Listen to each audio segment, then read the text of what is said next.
Hello and welcome to the Calmcast, a time to feel calm and think clearly. I'm Claire Downham, the Queen of Calm, a transformational life coach.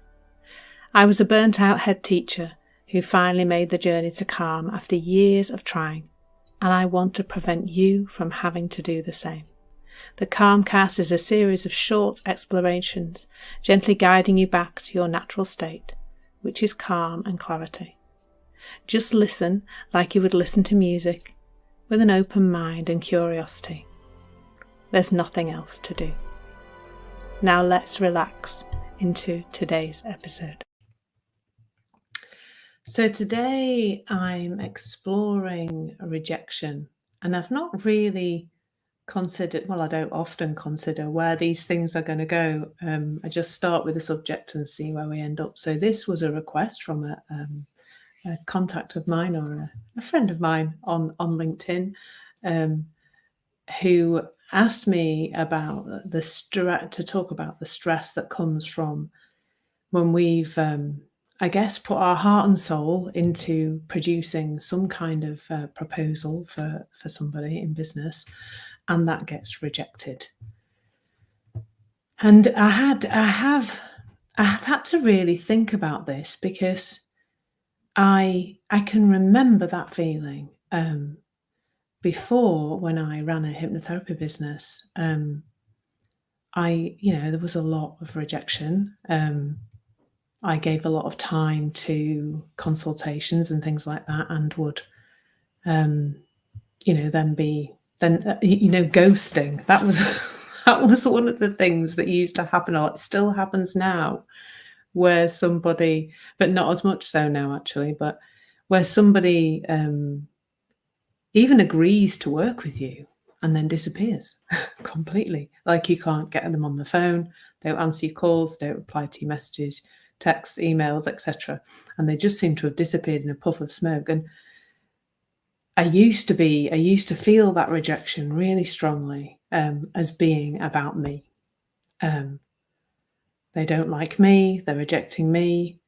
And then I guess after a time, I saw more that it was about them. So they're not ready to change, they're not ready to do something.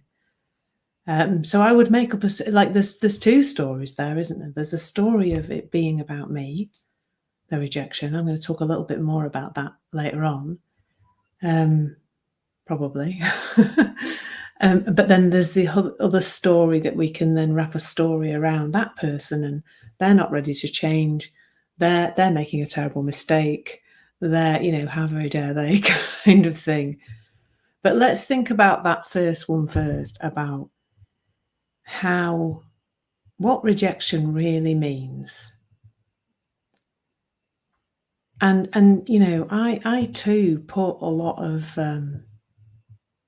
I put aside time more than anything to serve somebody. So when somebody comes to talk to me for the first time, in a complimentary hour of coaching, which is free, complimentary, free, whichever way you want to look at it, I'm giving my time to help them. And in that hour, I really do invest in serving that person. Well, when I say invest, it's an absolute joy. So I don't really necessarily see it that way. But we give of ourselves, don't we, in business and in life in general, in terms of providing something to another person. So in that first meeting, I serve, I coach. I actually do often, very often, help people to see something in an easier way, in a lighter way, for them to feel a little bit better in that first hour. And then often they disappear. They not that often actually nowadays. It's changing, but and that's that. And I think for me just now, as I'm saying this, it seems that there is something about presence.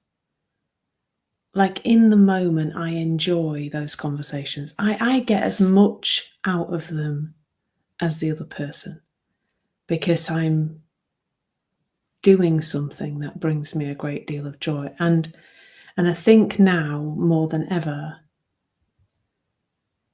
there's less and less on it. I've got less and less skin in the game, as it were. It's a game, but I have less and less on the result. I enjoy the process. And so the process is the joy.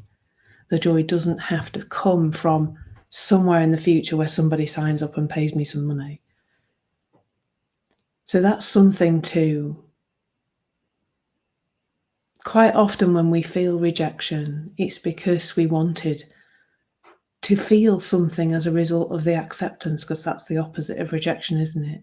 That we thought when we get to this point and this person accepts what we've done and they take on, they work with us, they decide to work with us, that we'll feel better. When you start to see more and more that your feelings don't come from anything in the outside world, first of all, there is less disappointment because you're not looking for your feelings outside of you, and the rejection loses its, well, as the person who requested this said, that it felt stressful. The stress doesn't come from the rejection, it comes from how we interpret that. And I think the more we're in the present moment with the process, with the joy of that, with the creation, with the ongoing, whatever, the outcome loses some of its weight because we've had such a great time on the way. We've enjoyed the moment. We've enjoyed what's actually been happening. We're not waiting to feel better once somebody accepts our suggestion of work or of a date or of whatever it is, And the thing to know about rejection as well is that it's got nothing to do with you. I know it feels really, really personal, doesn't it? When somebody says no to us, when somebody says you're not for me, in business or in a relationship or wherever. But actually, it's nothing to do with you.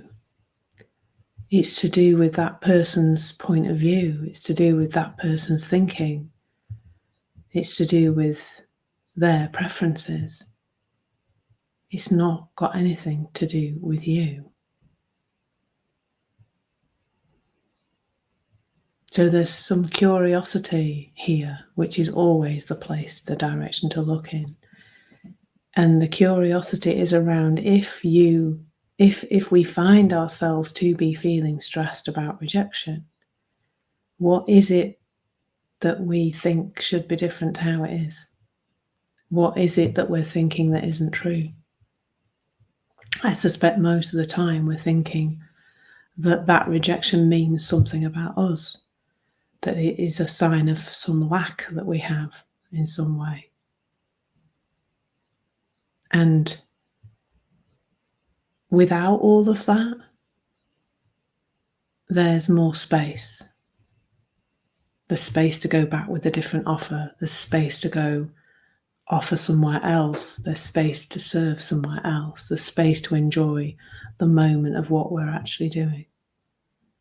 And really, from space, anything is possible. Absolutely anything is possible. It's amazing what comes when we have space. And we have space when we see what it is that's taking our space up. Ooh, that's the first time I've said that. I like that. We have space when we see, the moment we see what's taking the space up. It's like if you were trying to get something into a suitcase with your eyes closed. And you opened your eyes and you saw what was in the way, you could take that thing out and create the space. And it's when we don't see what's filled up our suitcase, the suitcase inside our head, when we don't see it's jam-packed full of thought. As soon as we see that that's where this icky feeling is coming from, there's space. I don't have to even take the thing out of the suitcase, it just falls out. And without a lot of thinking and upset over rejection, there is more space to move on and try the next thing and the next thing. Some people are meant to work with us and some are not. And that's all okay. Thank you so much for listening. There's nothing to do now but bring some awareness to how this is working out in your life. Listen regularly to experience longer and longer periods of calm. This has been the Calmcast with Claire Downham, Queen of Calm. Take care and keep listening.